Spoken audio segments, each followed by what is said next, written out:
ಎಲ್ಲರಿಗೂ ನಮಸ್ಕಾರ. Welcome to my channel. ಇವತ್ತಿನ ವಿಡಿಯೋದಲ್ಲಿ ಸಖತ್ ಟೇಸ್ಟಿಯಾಗಿ ಚಪಾತಿ, ಪೂರಿ, ಪರೋಟಕ್ಕೆಲ್ಲ ಸರಿ ಹೊಂದುವಂತಹ ಮೊಟ್ಟೆ ಪ್ರಿಯರಿಗಾಗಿ ಮೊಟ್ಟೆ ಮಸಾಲ ಕರಿ ಯಾವ ರೀತಿಯಾಗಿ ಮಾಡೋದು ಅಂತ ತಿಳಿಸ್ಕೊಡ್ತೀನಿ.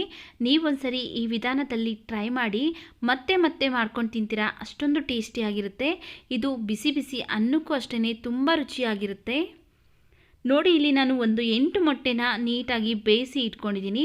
ಈಗ ಈ ಮೊಟ್ಟೆಗಳನ್ನೆಲ್ಲ ನಾನು ಕ್ಲೀನಾಗಿ ಕಟ್ ಮಾಡ್ಕೊಳ್ಬೇಕು. ಅಂದರೆ ಅರ್ಧಕ್ಕೆ ಕಟ್ ಮಾಡ್ಕೊಳ್ಬೇಕು. ನೀಟಾಗಿ ನಮಗೆ ಕರೆಕ್ಟ್ ಶೇಪ್ ಬರಬೇಕು. ಅರ್ಧಕ್ಕೆ ಕಟ್ ಆಗಬೇಕು ಅಂದರೆ ಚಾಕುದಲ್ಲಿ ಕಟ್ ಮಾಡ್ಕೊಳ್ಳೋದಕ್ಕಿಂತ ಈ ರೀತಿಯಾಗಿ ಬಟ್ಟೆ ಹೊಲಿಯೋ ದಾರದಲ್ಲಿ ಈ ರೀತಿ ಮಧ್ಯಕ್ಕೆ ಕಟ್ ಮಾಡ್ಕೊಳ್ಳೋದ್ರಿಂದ ಕರೆಕ್ಟ್ ಶೇಪ್ ಬರುತ್ತೆ. ನೀವೇ ನೋಡಿ ಎಷ್ಟು ನೀಟಾಗಿ ಮೊಟ್ಟೆ ಶೇಪ್ ಬರ್ತಾ ಇದೆ. ನೀವು ಬೇಕಿದ್ದರೆ ಈ ರೀತಿ ದಾರದಲ್ಲಿ ಕಟ್ ಮಾಡ್ಕೊಳ್ಳಿ ಕರೆಕ್ಟ್ ಶೇಪ್ ಬರಬೇಕು ಅಂದರೆ, ಅಥವಾ ನೀವು ಚಾಕುದಲ್ಲೂ ಸಹ ಕಟ್ ಮಾಡ್ಕೊಳ್ಬೋದು. ನಾನಿಲ್ಲಿ ಬಟ್ಟೆ ಹೊಲಿಯುವಂತಹ ದಾರದಲ್ಲಿ ಈ ರೀತಿ ಕರೆಕ್ಟ್ ಶೇಪ್ ಬರೋ ಥರ ಕಟ್ ಮಾಡಿ ಇಟ್ಕೊಂಡಿದ್ದೀನಿ. ನೋಡಿ, ನಾನು ತೊಗೊಂಡಿರುವಂತಹ 8 ಮೊಟ್ಟೆನೂ ಸಹ ಇದೇ ರೀತಿಯಾಗಿ ಕಟ್ ಮಾಡಿ ಇಟ್ಕೊಂಡಿದ್ದೀನಿ. ಈಗ ಈ ಮೊಟ್ಟೆನ ಸೈಡ್ಗಿಟ್ಟು ಒಂದು ಮಿಕ್ಸಿ ಜಾರ್ಗೆ ನಾನಿಲ್ಲಿ 2 ಟೊಮೆಟೊ ಹಣ್ಣನ್ನು ಕಟ್ ಮಾಡಿ ಹಾಕ್ಕೊಳ್ತಾ ಇದ್ದೀನಿ. ಹಾಗೆಯೇ ಇದಕ್ಕೆ 2 ಈರುಳ್ಳಿನೂ ಸಹ ಕಟ್ ಮಾಡಿ ಹಾಕ್ಕೊಳ್ಬೇಕು. ಒಂದು 2 ಮೀಡಿಯಮ್ ಸೈಜ್ನ ಈರುಳ್ಳಿನ ಕಟ್ ಮಾಡಿ ಹಾಕ್ಕೊಳ್ತಾ ಇದ್ದೀನಿ. ಹಾಗೆಯೇ 1 ಗಡ್ಡೆ ಬೆಳ್ಳುಳ್ಳಿನ ಸಿಪ್ಪೆ ತೆಗೆದು ಹಾಕ್ಕೊಳ್ತಾ ಇದ್ದೀನಿ. 1 ಇಂಚು ಹಸಿ ಶುಂಠಿ, ಒಂದು 3 ಹಸಿಮೆಣಸಿನ್ಕಾಯಿ ಹಾಕ್ಕೊಳ್ತಾ ಇದ್ದೀನಿ. 1/4 ಸ್ಪೂನ್ ಆಗೋಷ್ಟು ಕಾಳು ಮೆಣಸು, ಹಾಗೆಯೇ 1/4 ಸ್ಪೂನ್ ಆಗೋಷ್ಟು ಸೋಂಪು. ಈಗ ಇದಕ್ಕೆ 1 ಹಿಡಿ ಆಗೋಷ್ಟು ಕೊತ್ತಂಬರಿ ಸೊಪ್ಪನ್ನು ಹಾಕ್ಕೊಂಡು ಒಂದು ಸ್ವಲ್ಪ ನೀರನ್ನು ಸೇರಿಸಿ ನುಣ್ಣಗೆ ಗ್ರೈಂಡ್ ಮಾಡ್ಕೊಳ್ಬೇಕು. ನೋಡಿ, ಈ ರೀತಿಯಾಗಿ ನುಣ್ಣಗೆ ಗ್ರೈಂಡ್ ಮಾಡ್ಕೊಂಡಿದ್ದೀನಿ. ಈಗ ಎಗ್ ಮಸಾಲ ಮಾಡೋದಕ್ಕೆ ಮಸಾಲೆ ರುಬ್ಕೊಂಡಾಗಿದೆ. ಸೈಡ್ಗಿಟ್ಟು ಒಂದು ಬಾಣಲೆ ಬಿಸಿಗಿಟ್ಟಿದ್ದೀನಿ. ಅದಕ್ಕೆ ನಾನು ಒಂದು 3 ಸ್ಪೂನ್ ಆಗೋಷ್ಟು ಎಣ್ಣೆ ಹಾಕ್ಕೊಳ್ತಾ ಇದ್ದೀನಿ.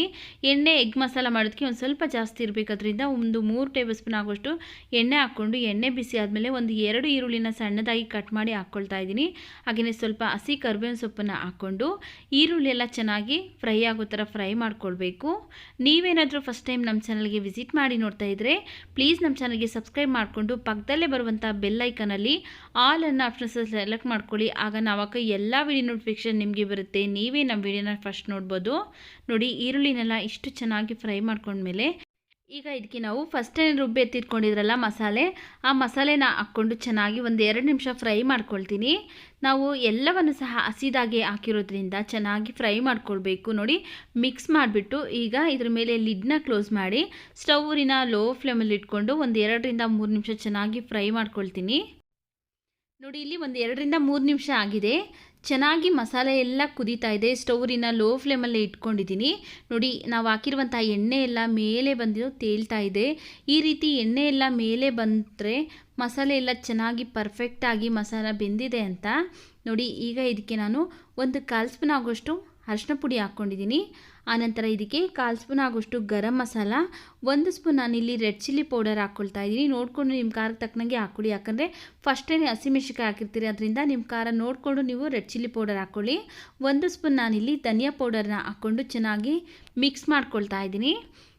ಆಲ್ರೆಡಿ ಮಸಾಲೆ ಎಲ್ಲ ಚೆನ್ನಾಗಿ ಬೆಂದಿದೆ, ಅದರಿಂದ ನಾನು ಜಸ್ಟ್ ಒಂದು ಸರಿ ಮಿಕ್ಸ್ ಮಾಡಿಕೊಂಡು ಈಗ ಇದಕ್ಕೆ ನಾನು ನೀರನ್ನು ಸೇರಿಸ್ಕೊಳ್ತೀನಿ. ನೋಡ್ಕೊಳ್ಳಿ, ನಿಮಗೆ ಯಾವ ಹದಕ್ಕೆ ಬೇಕಾಗುತ್ತಲ್ಲ ಆ ಹದ ನೋಡಿಕೊಂಡು ನೀವು ನೀರನ್ನು ಸೇರಿಸ್ಕೊಂಡು ಅಡ್ಜಸ್ಟ್ ಮಾಡ್ಕೊಳ್ಬೇಕು.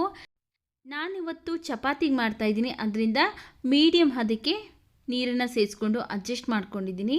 ನಿಮ್ಗೇನಾದರೂ ಇನ್ ಕೇಸ್ ಬೇಕು ಅಂದರೆ ಒಂದು ಸ್ವಲ್ಪ ತೆಳುವಾಗಿ ಮಾಡ್ಕೊಳ್ಳಿ. ನಾನಿಲ್ಲಿ ಇನ್ನು ಸ್ವಲ್ಪ ನೀರನ್ನು ಸೇರಿಸ್ಕೊಳ್ತಾ ಇದ್ದೀನಿ. ಈಗ ಚೆನ್ನಾಗಿ ನೀರನ್ನೆಲ್ಲ ಮಿಕ್ಸ್ ಮಾಡಿ ಈಗ ಇದಕ್ಕೆ ನಾವು ರುಚಿಗೆ ತಕ್ಕಷ್ಟು ಉಪ್ಪು ಹಾಕ್ಕೊಳ್ಬೇಕು. ನೋಡಿಕೊಂಡು ನಿಮ್ಮ ರುಚಿಗೆ ತಕ್ಕಷ್ಟು ಉಪ್ಪನ್ನು ಸೇರಿಸ್ಕೊಂಡು ಮತ್ತೆ ಒಂದು ಸರಿ ಮಿಕ್ಸ್ ಮಾಡಿ ನಾವು ಚೆನ್ನಾಗಿ ಕುದಿಸ್ಕೊಳ್ಬೇಕಾಗತ್ತೆ. ಈ ಮಸಾಲೆನ ಈಗ ನಾವು ಕುದಿಯೋದಕ್ಕಿಡಬೇಕು. ಈಗ ಇದಕ್ಕೆ ನಾನು ಒಂದು 2 ಮೊಟ್ಟೆನ ಹಾಗೆಯೇ ಕಟ್ ಮಾಡಿ ಹಾಕ್ಕೊಳ್ತಾ ಇದ್ದೀನಿ. ನಾವು ಏನು ಕುದಿಯೋದಕ್ಕೆ ಬಿಡ್ತಿರಲ್ಲ, ಒಂದು 2 ರಿಂದ 3 ನಿಮಿಷ ಅಷ್ಟರಲ್ಲೇ ಚೆನ್ನಾಗಿ ಮೊಟ್ಟೆ ಎಲ್ಲ ಚೆನ್ನಾಗಿ ಬೇಯುತ್ತೆ. ಲಿಡ್ನ ಕ್ಲೋಸ್ ಮಾಡಿ ಮಿಕ್ಸ್ ಮಾಡ್ದೇ ಹಾಗೆಯೇ ಒಂದು 2 ನಿಮಿಷ ಚೆನ್ನಾಗಿ ಬೇಯಿಸ್ಕೊಂಡಿದ್ದೀನಿ. ನೋಡಿ, ಚೆನ್ನಾಗಿ ಕುದೀತಾ ಇದೆ. ಮೊಟ್ಟೆ ಹಾಕಿದ ತಕ್ಷಣ ನಾವು ಮಿಕ್ಸ್ ಮಾಡೋದಕ್ಕೆ ಹೋಗಬಾರ್ದು. ಒಂದು 2 ನಿಮಿಷ ಆದಮೇಲೆ ನೋಡಿ ಮಿಕ್ಸ್ ಮಾಡ್ತಾಯಿದ್ದೀನಿ. ಮೊಟ್ಟೆ ಎಲ್ಲ ಚೆನ್ನಾಗಿ ಬೆಂದಿದೆ. ಇಂಥ ಟೈಮಲ್ಲಿ ಈಗ ನಾವು ಫಸ್ಟೇ ಬೇಯಿಸಿ ಕಟ್ ಮಾಡಿ ಇಟ್ಕೊಂಡಿದ್ರಲ್ಲ ಆ ಮೊಟ್ಟೆನ ಈ ಯೆಲ್ಲೋ ಕಲರ್ ಮೇಲೆ ಬರೋ ಥರ ಒಂದೊಂದಾಗೆ ಮೊಟ್ಟೆನ ಹಾಕ್ಕೊಳ್ತಾ ಇದ್ದೀನಿ. ಸಖತ್ ರುಚಿಯಾಗಿರುತ್ತೆ ಸ್ನೇಹಿತರೆ. ಒಂದ್ಸರಿ ನೀವು ಟ್ರೈ ಮಾಡಿದೆ ಆದರೆ ಮತ್ತೆ ಮತ್ತೆ ಮಾಡಿಸ್ಕೊಂಡು ತಿಂತಾರೆ, ಮನೆಯಲ್ಲಿ ಕೇಳಿ ಮಾಡಿಸ್ಕೊಂಡು ತಿಂತಾರೆ, ಅಷ್ಟೊಂದು ಟೇಸ್ಟಿಯಾಗಿರುತ್ತೆ. ನೋಡಿ, ಎಲ್ಲ ಮೊಟ್ಟೆನೂ ಹಾಕ್ಕೊಂಡಾದ್ಮೇಲೆ ಮೊಟ್ಟೆಗೆ ಉಪ್ಪು ಖಾರ ಎಲ್ಲ ಚೆನ್ನಾಗಿ ಹಿಡಿಬೇಕು ಅಂದರೆ ಈ ಮಸಾಲೆಯನ್ನು ಸ್ವಲ್ಪ ಈ ಮೊಟ್ಟೆಗಳ ಮೇಲೆ ಹಾಕ್ಕೊಳ್ಬೇಕು.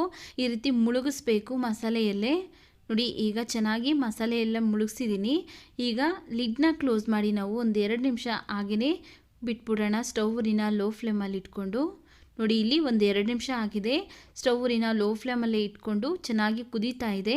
ಈಗ ಇದಕ್ಕೆ ಲಾಸ್ಟಲ್ಲಿ ಸಣ್ಣದಾಗಿ ಕಟ್ ಮಾಡಿರುವಂತಹ ಕೊತ್ತಂಬರಿ ಸೊಪ್ಪನ್ನು ಹಾಕ್ಕೊಳ್ತಾ ಇದ್ದೀನಿ. ನೋಡಿ ಈಗ ಗ್ರೇವಿನೂ ಸಹ ಕರೆಕ್ಟ್ ಕನ್ಸಿಸ್ಟೆನ್ಸಿಯಲ್ಲಿದೆ. ತುಂಬ ತೆಳುನೂ ಇಲ್ಲ, ತುಂಬ ಗಟ್ಟಿನೂ ಇಲ್ಲ. ನೋಡಿ ಈಗ ಎಗ್ ಮಸಾಲ ಕರಿ ರೆಡಿ ಆಗಿದೆ. ಸ್ಟವ್ ಆಫ್ ಮಾಡ್ಕೊಳ್ತಾ ಇದ್ದೀನಿ. ನೋಡಿದ್ರಲ್ಲ ಯಾವ ರೀತಿಯಾಗಿ ಸಖತ್ ರುಚಿಯಾಗಿ ಎಗ್ ಮಸಾಲ ಕರಿ ಮಾಡೋದು ಅಂತ. ಈ ವಿಡಿಯೋ ನಿಮಗೆ ಇಷ್ಟವಾಗಿದೆ ಅನಿಸಿದ್ರೆ ಈ ವಿಡಿಯೋಗೊಂದು ಲೈಕ್ ಮಾಡಿ, ಈ ವಿಡಿಯೋವನ್ನು ಶೇರ್ ಮಾಡಿ. ನಮ್ಮ ಚಾನಲ್ಗೆ ನೀವು ಇನ್ನೂ ಸಬ್ಸ್ಕ್ರೈಬ್ ಮಾಡ್ಕೊಳ್ದೆ ನೋಡ್ತಾ ಇದ್ದರೆ ಪ್ಲೀಸ್ ನಮ್ಮ ಚಾನಲ್ಗೆ ಸಬ್ಸ್ಕ್ರೈಬ್ ಮಾಡಿಕೊಂಡು ಸಪೋರ್ಟ್ ಮಾಡಿ.